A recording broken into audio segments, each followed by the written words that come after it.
സഹിച്ച് മടുത്തു എന്നൊക്കെ പറയാറില്ല. സഹനം നമുക്കൊരു മടുപ്പായിട്ട് മാറുന്നുണ്ട്. ജീവിതത്തിൽ സഹനമില്ലാത്തത് ആർക്കാണ്? സഹനമില്ലാത്ത ഒരു ജീവിതമുണ്ടോ? നമ്മുടെ എല്ലാവരുടെയും ജീവിതത്തിൽ ചെറുതും വലുതും ആയിക്കൊള്ളട്ടെ, പല രീതിയിൽ നമ്മൾക്ക് ഓരോ ദിവസവും സഹിക്കുന്നുണ്ട്.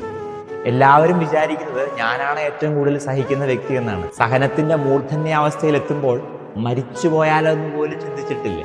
ദൈവമേ, നീ ഇതൊന്നും കാണുന്നില്ലേ എന്നൊക്കെ പറഞ്ഞുകൊണ്ട് മടുത്തു പോകുമ്പോൾ ദൈവത്തെ ഒരുപാട് കുറ്റപ്പെടുത്തിയിട്ടുമില്ലേ? എന്നാൽ ഇന്നത്തെ സുവിശേഷം നമ്മോട് പറയുകയാണ്, അവസാനം വരെ സഹിച്ചു നിൽക്കുന്നവൻ രക്ഷപ്പെടുമെന്നുള്ളത്. സഹനം രക്ഷയിലേക്കുള്ളൊരു വഴിയാണ്. വിശുദ്ധ അൽഫോൻസാമ ഒരുപാട് സഹിച്ചിട്ടുണ്ട്. പക്ഷേ ഈ അൽഫോൻസാമ സഹിച്ചതിനേക്കാളും കൂടുതൽ സഹിച്ചിട്ടുള്ള മനുഷ്യരും ജീവിച്ച് കടന്നു പോയിട്ടുണ്ട്. പക്ഷെ അവരാരും വിശുദ്ധരായിട്ടില്ല.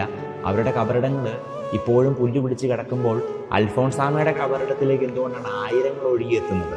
അവളുടെ ജീവിതത്തെ സഹനങ്ങളെല്ലാം അവൾ കൃപയാക്കി മാറ്റി എന്നുള്ളതാണ്. കൊച്ചുറേസ്യ പുണ്യാളത്തി വരെ പറയില്ലേ, ഒരു പേപ്പർ എടുത്തിടുമ്പോഴും ആത്മാക്കളുടെ രക്ഷയ്ക്കായിട്ട്. ഇങ്ങനെ ചെറിയ കാര്യങ്ങൾ പോലും അത് ദൈവമഹത്വത്തിനായിട്ട് ചേർത്ത് വെച്ച് സഹിക്കുമ്പോൾ, കാഴ്ചവെക്കുമ്പോൾ അതെല്ലാം കൃപയായിട്ട് മാറുന്നു. ഒരൊറ്റ ചോദ്യം മാത്രം, എൻ്റെ ജീവിതത്തിലുണ്ടാകുന്ന സഹനങ്ങൾ അത് വെറുതെ നഷ്ടപ്പെട്ടു പോവുകയാണോ? അതോ ഇവരെ പോലെയൊക്കെ എനിക്കിതെല്ലാം കൃപയാക്കി മാറ്റാൻ പറ്റുന്നുണ്ടോ? ജീവിതത്തിൽ സഹനങ്ങൾ ഉണ്ടാകുമ്പോൾ, വേദന ഉണ്ടാകുമ്പോൾ അതെല്ലാം പിറുപിറുപ്പോടെ പഴിചാരിക്കൊണ്ട് നഷ്ടമാക്കി കളയാതെ ഓരോ ദിവസവും നമ്മൾ ഏറ്റെടുക്കുന്ന, നമ്മൾ കടന്നു പോകുന്ന സഹനത്തിൻ്റെ വേദനയുടെ സാഹചര്യങ്ങളെല്ലാം കൃപയാക്കി മാറ്റാൻ നമുക്ക് കഴിയട്ടെ. ഓരോ സഹനവും നമ്മെ ശക്തിപ്പെടുത്തട്ടെ. അത് കൃപയുടെ ബോണസ് പോയിന്റുകളാണ്.